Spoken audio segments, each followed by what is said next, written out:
जोहार गे सानाम को इंगे मकरम मुर्मू इᱧᱟᱹᱜ ᱱᱚᱣᱟ मकरम मुर्मू सार यूट्यूब चैनल ते जो को सागुन अतांग दाराम मेना आदो इन मिटांग कथा मेंशनइया तेहें उना यूट्यूबर को मेना को उना फेसबुक करे हुयु इंस्टाग्राम करे हुयु अखान यूट्यूब करे हुयु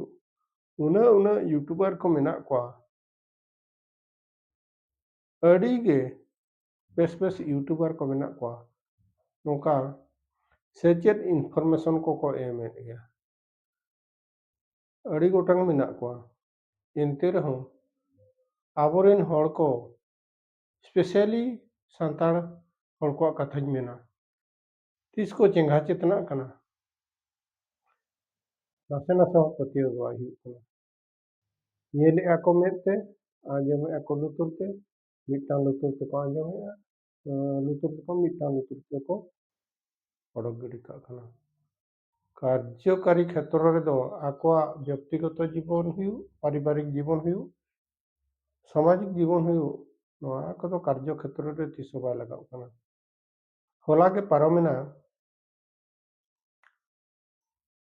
9 अगस्त 2026 आदो होला ताहे कना जेगत जगत आदिवासी महा आदो ओंडे आबो सिंजत दिसम रे अड़ी टोठा रे हुईना वर्ल्ड रे मेनमे अड़ी टोठा रे हुईना आदो नोआ को होड़ मिटांग नोका को यूजिया ओना दिन रस्का रमोज इने सेरेंग तेगे को बितोया ओंडे मिटांग स्पेशल सोसाइटी रे ये बाय ᱧᱟᱢᱚᱜ कना आकोआ कल्चर चेक लेकारे डेवलपआ आकोआ ओना उपरुम चेक लेकारे बांचाव ताहेना ओना चितान चर्चा ढेर बाय हुयु कना खाली एनेज आर सेरेंग ऑर्केस्ट्रा प्रोग्राम नोआ को ढेर ñeलुग कना आदो नोआ जिनिस ते दो खाली इना दिन लगित एंटरटेनमेंट गे हुयु कना आबो जहां प्रैक्टिकली अब दरकार नेसेसिटी मेना सोसाइटी लगित ओना मा बांग हुयु कना आर गुरु गमके तिकिन किन मेनका जतो दिन के बन मेनेआ बखान जतो के बन बड़ा गया ना ओल मेना तमा रोड मेना तमा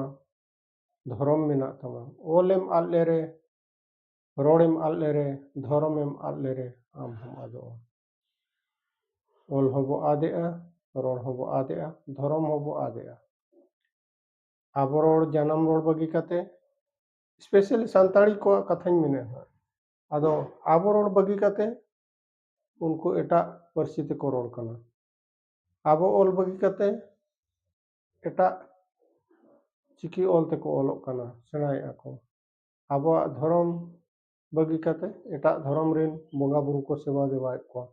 आदो ओने उनका कथा हो ठीक गया तो आबो एटा परिस्थिति हो बन गया माना बांगा आबो जन्म आंग बाबन हिड़िया आरबन ओना बन अपनारा गरजते निजर आयो आड़ांग तीसो बाबन हिड़िया एटा चिकिते हो बन ओलो गया ओना हई माना कान गया हायर एजुकेशन बन हताव गया ओना हई माना कान गया ठीक गया अड़ी नपाय कथा किंतु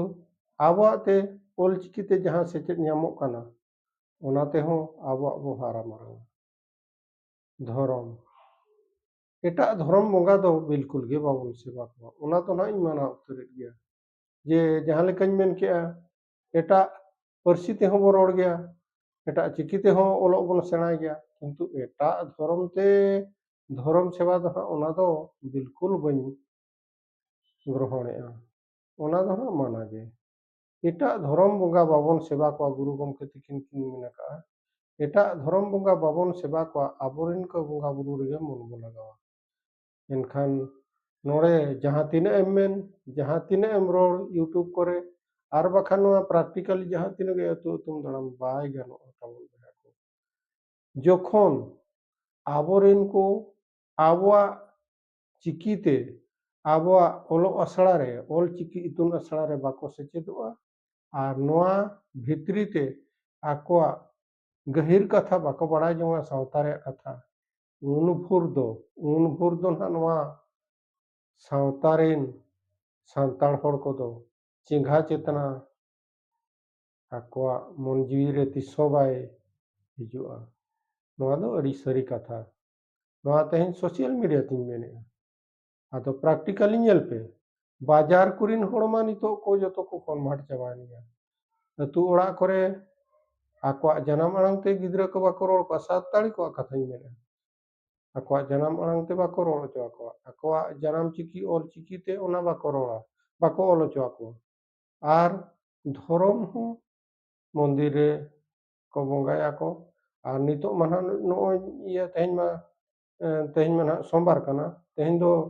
सान्ताड़ कुड़ी को हो को अड़ा कते हने बंगा को चलाना आर सान्ताड़ उनको एम्प्लॉय को हो बखान बिना एम्प्लॉय रे हो बाजार रे जहां तहन कना उनको को दो जोता चप्पल को तुर के गया मंदिर से नौका जोहार के गया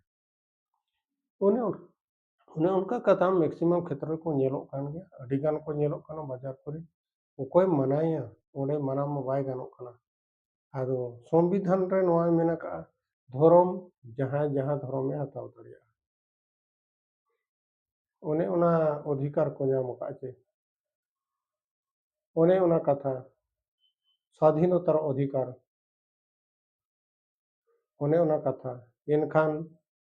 आर मिटन कथाñ मेना आबोआ हरक बांदे जहां ना आबो कस्टम ताबोन आबो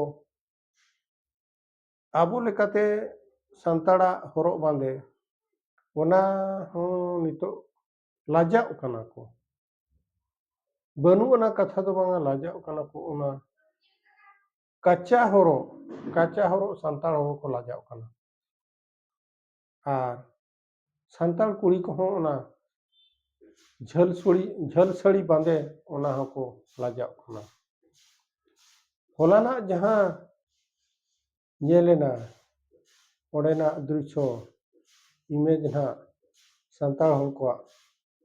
अड़ीगान के कच्चा को लगाव का बांग मेन दो बांग कच्चा को लगाव का गया किंतु तीना गान संताड़ को ओडे पेट काते के को चलाव कना एनखान उनकुआ दो चेन मिटंग ये हुई कना चेक बाय कुलो दाड़िया ओड़ा रेता बोन ओमेना गया एनखान उनी बिना कच्चा काते पेंट शर्ट लगाव काते को चलाव कना जहां रे दरकार होई पेंट शर्ट कथा ओना माम लगाव गया किंतु होलाना दिवस नौकान होलाना महा नौकान महा कना ओडे दो जतो उपुरुम बन बांचावा आबोआ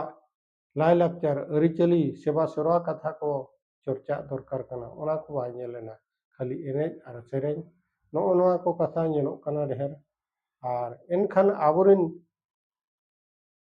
हड़ नितो तिना सचेतन रे मेना बना चे बनो बना